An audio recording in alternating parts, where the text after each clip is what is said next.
Chief justice ہماری مرضی کا ہو یا کم از کم جس کو ہم چاہتے ہیں اس کو لگا لیں، یعنی کہ قاضی فائزہ کی ایکسٹینشن ہو جائے یا جس کو چاہتے ہیں اس کو ہم لگا لیں. اور دوسری طرف کہ جی عمران خان نے جو جلسہ ملتوی کیا ہے وہ عمران خان نے اس وجہ سے کر دیا کیونکہ عمران خان کے لوگ ہی نہیں آ رہے تھے. کس نے بات کی ہے میں آپ کے سامنے رکھتا ہوں.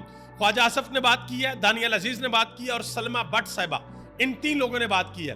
خواجہ آصف نے کہا کہ جی یہ تو فیس سیونگ کا راستہ ڈھونڈ رہے تھے، ان کو پتا تھا کہ ان کو لوگوں نے آنا نہیں ہے لہٰذا انہوں نے جلسہ نہیں کیا.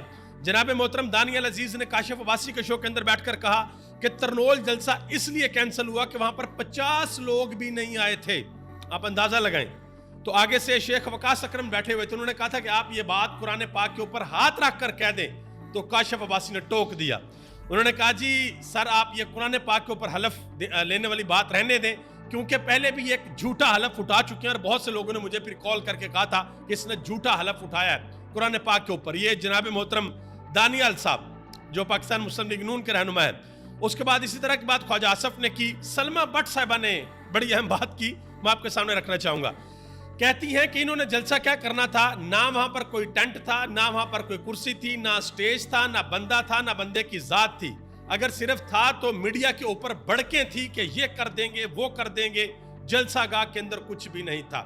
تو میں بڑے ادب سے آپ سے یہ پوچھنا چاہتا ہوں، گزارش کرنا چاہتا ہوں کہ اگر جلسہ گاہ کے اندر کچھ بھی نہیں تھا تو آپ نیشنل ہائی وے کا ٹویٹر اکاؤنٹ کھول کر دیکھ لیں کہ اس دن انہوں نے کس جگہ کے متعلق کون سی شاہراہ، موٹر وے کا کون سا انٹرچینج نام لکھ کر انہوں نے بتایا ہوا تھا یہ بھی بلاک ہے، یہ بھی بلاک ہے، یہ بھی بلاک ہے، یہ بھی بلاک ہے. اور وجہ جی عوامی احتجاج. اور آپ کہہ رہی ہیں کہ وہاں پر 50 بندے بھی نہیں تھے. اگر وہاں پر 50 بندے نہیں تھے تو آپ نے صبح فجر کی نماز کے فوراً بعد آپ نے کلر کا حال انٹرچینج بلاک کیوں کیا، پیچھے سے بھیرا بلاک کیوں کیا؟ اور صرف یہ بلاک نہیں کیے، یہاں سے جو ٹریفک نیچے اتر کے بھی آگے ساری رکاوٹیں تھیں کہ کوئی بندہ جی ٹی روڈ تک نہ پہنچ سکے.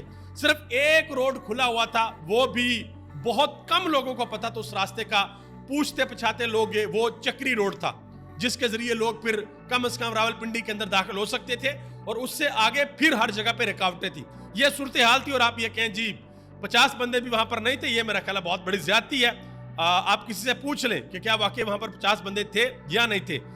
ایک اور واردات پاکستان تحریک انصاف کے ساتھ ڈال دی گئی ہے، میں یہ کہوں گا ڈال دی گئی ہے، اور وہ یہ ہے کہ الیکشن کمیشن آف پاکستان نے NA-79 گجرانوالہ کا حلقہ ہے وہاں پر دوبارہ گنتی کا حکم جاری کر دیا ہے.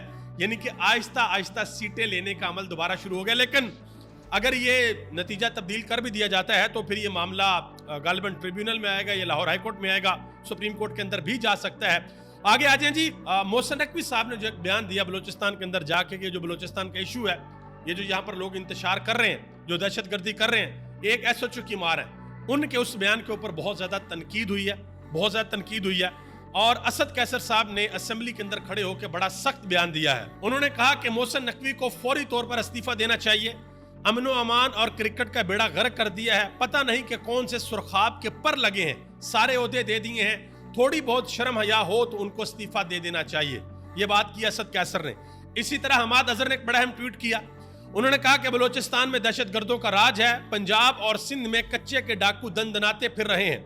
مسلط حکمرانوں کی سوچ انٹرنیٹ پر پابندیوں سے شروع ہوتی ہے اور بے گناہ شہریوں کی جبری گمشدگی پر ختم ہو جاتی ہے. جو جنگ دہشت گردی، غربت اور جہالت کے خلاف لڑنی تھی وہ اپنی ہی عوام کے ساتھ لڑی جا رہی ہے. حماد اظہر نے ٹویٹ کیا. اچھا، حماد اظہر کے حوالے سے ایک بڑی ڈیولپمنٹ ہوئی ہے. لطیف کھوسہ نے شاہ زیب خان زادہ کے شو کے اندر بیٹھ کر ایک بڑی اہم بات کی ہے. انہوں نے کہا جی وہ بیان جو حماد اظہر نے دیا تھا نا کہ ہم اڈیالہ کے باہر جا کر بیٹھ جائیں گے، وہ بیان سیاسی بیان تھا، اس بیان کے اتنا وزن نہیں تھا. اچھا، اس کے اوپر اب 2 قسم کی باتیں ہو رہی ہیں. ایک تو پاکستان تحریک انصاف نے کچھ اینکرز کے پروگرامز کا بائیکاٹ کر رکھا تھا کہ بھائی ان اینکرز کے پروگرام کے اندر نہیں جانا. اس میں شاہ زیب خان زادہ بھی تھے. تو بہت سے لوگ یہ سوال پوچھ رہے ہیں کہ لطیف کھوسہ صاحب کیوں گئے اور کیا ان کو شوکاز نوٹس دیا جائے گا یا نہیں دیا جائے گا. اس سے بھی امپورٹنٹ بات کیا ہے کہ چند دن قبل لطیف کھوسہ نے ABN نیوز پہ علینا شگری کے شو کے اندر یہ کہا تھا کہ حماد اظہر نے جو بھی کہا ہے میں اس کو انڈورس کرتا ہوں، یعنی کہ میں حماد اظہر کے ساتھ کھڑا ہوں. اور لطیف کھوسہ نے یہ بھی کہا تھا کہ جو ورکر ہے، جو کارکنان ہیں، جو ووٹرز ہیں، وہ جو سپورٹر ہیں، وہ ہم سے سوال کرتے ہیں کہ ہم نے آپ کو ووٹ AC کے نیچے بیٹھنے کو نہیں دیا تھا، ہم نے آپ کو ووٹ اس لیے دیا تھا کہ آپ عمران خان کی رہائی کے لیے باہر نکلیں. یہ باتیں خود لطیف کھوسہ نے کی ہے. یہ میں اسکرین شاٹ لگا رہا ہوں، تاکہ آپ لوگوں کو ثبوت ایک آپ کے پاس رہے. تو آج لطیف کھوسہ اس سے یو ٹرن لے رہے ہیں. اور لطیف کھوسہ نے ایک اور بڑی اہم بات بتائی. انہوں نے کہا جی حماد اظہر صاحب نے مجھے کہا تھا کہ اگر میں گرفتار ہو جاتا ہوں تو آپ نے میرا کیس لڑنا ہے فری میں. یہ انہوں نے کہا کہ حماد اظہر نے گرفتاری نہیں دی, عدالت کے سامنے جا کر سرنڈر نہیں کیا. اس کے علاوہ ایک اور خبر ہے اڈیالہ جیل سے, اور خبر یہ ہے کہ عمران خان کے سامنے ایک تجویز رکھی جائے گی. وہ تجویز یہ ہے کہ پنجاب کی لیڈرشپ کو تبدیل کیا جائے, کیونکہ پنجاب کے لوگ باہر نکلنے کو تیار ہیں لیکن پنجاب کی کوئی لیڈرشپ بالکل سامنے نہیں ہے. تو شیخ وقاص اکرم کا نام جو ہے وہ لسٹ کے ٹاپ میں ہے کہ ان کو پنجاب ان کے حوالے کیا جائے. اس کے علاوہ اعظم خان نیازی نے ایک بیان دیا. انہوں نے کہا جی ہم نے کئی بار میاں اسلم اقبال اور حماد اظہر کو کہا ہے کہ آپ باہر نکلیں اور پنجاب کو لیڈ کریں, لیکن ان کی شاید اپنی مجبوری ہیں, اپنے مسئلے مسائل ہیں, وہ باہر نہیں نکل سکتے. تو ہم حاضر ہیں, ہمیں یہ ذمہ داری دی جائے, ہم باہر نکلیں گے. منیب فاروق صاحب نے دوبارہ ایک ویڈیو پیغام میں کہہ دیا جی کہ بہت سے شواہد ہیں عمران خان کے حوالے سے کہ عمران خان اور فیاض حمید کا آپس میں بڑا گٹھ جوڑ تھا اور یہ چیزیں باہر آنے والی ہیں. بہرحال جب آئیں گی دیکھیں گے, ابھی تک تو کچھ بھی باہر نہیں آیا. حامد میر نے اس حوالے سے ایک ٹویٹ کیا. انہوں نے کہا جی اگر فیاض حمید کا کچھا چھٹا سامنے آ گیا تو بہت سے عمران خان کے مخالف نام نہاد جمہوریت پسند بھی بے نقاب ہو سکتے ہیں. اس لیے ان جمہوریت پسندوں کی کوشش ہے کہ فیاض حمید کی بطور DGISI ملازمت کے دور میں سرگرمیوں کی زیادہ چھان بین نہ ہو. یاد رکھیے گا احتساب تو پورے کا پورا کرنا پڑے گا, کہ جب ہوگا تو پھر سارے کا سارا کرنا پڑے گا. اسلام آباد سے خبر ہے, اسلام آباد کے جو بلدیاتی انتخابات ہونے تھے حکومت بھاگ گئی ہے بھائی. اب یہ بلدیاتی انتخابات وہاں پر نہیں کروانا چاہتے کیونکہ جو اسلام آباد کی پہلے 3 سیٹیں لی ہوئی ہیں وہی ٹریبیونل کے اندر جو ہے وہ جسٹیفائی نہیں ہو پا رہی, فارم 45 وہاں پر نہیں دیے جا رہے. تو یہ بھی حکومت یہاں سے بھاگ رہی ہے, الیکشن آگے کر رہے ہیں, ڈیلے کر رہے ہیں. اس کے علاوہ ایک بڑا انکشاف کیا ہے سرور باری جو کہ سربراہ ہیں پتن کے.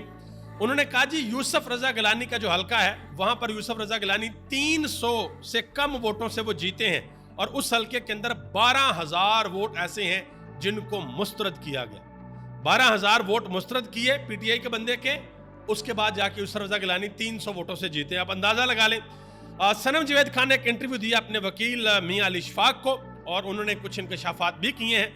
انہوں نے کہا جی الیکشن کے بعد جیل میں یاسمین راشد کو کہا گیا کہ آپ عمران خان سے بات کریں, منائیں عمران خان کو کہ پیپلز پارٹی کے ساتھ مل کر حکومت بنا لیں. تو وہ لوگ جو یہ کہتے ہیں کہ عمران خان اقتدار کا بھوکا ہے, کرسی پر آنا چاہتا ہے, وزیر اعظم بننا چاہتا ہے, تو سب سے اہم اور سنہری موقع عمران خان کے پاس تھا جیل سے باہر نکلنے کا اور وزیر اعظم کی کرسی کے اوپر بیٹھنے کا. لیکن عمران خان نے ایک فیصلہ کیا کہ اپنے اصولوں کے اوپر کسی بھی صورت سمجھوتا نہیں کروں گا, اور اب تک عمران خان اس کے اوپر ڈٹے ہوئے ہیں. شاید یہی وجہ ہے کہ پاکستان کی عوام کا ایک بڑا حصہ عمران خان کے ساتھ کھڑا ہے, اور اس کا ایک نظارہ ہم 8 فروری کو دیکھ چکے ہیں. اس کے علاوہ صنم جوید نے کہا کہ بند کمروں میں یہ فیصلے کرتے ہیں کہ فلاں ہمیں پسند نہیں تو اس پر کانٹا لگا دیا. انہوں نے کہا کہ تم ہوتے کون ہو کانٹا لگانے والے؟ عمران خان ہمیں بہت دعاؤں اور محنت کے بعد ملے, انہیں رجیم چینج کے تحت وزارت عظمیٰ سے ہٹایا گیا.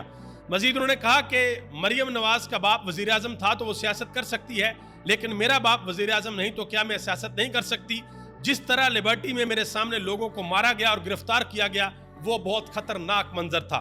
مزید انہوں نے یہ بتایا کہ کس طریقے سے میرے بچوں نے, میری فیملی نے, میرے ماں باپ نے, میرے شوہر نے, ان سب نے مجھے سپورٹ کیا, اور ان کی سپورٹ کی وجہ سے میں اتنا لمبا عرصہ جیل میں رہی اور یہ ساری کی ساری سختیاں میں نے برداشت کی ہیں.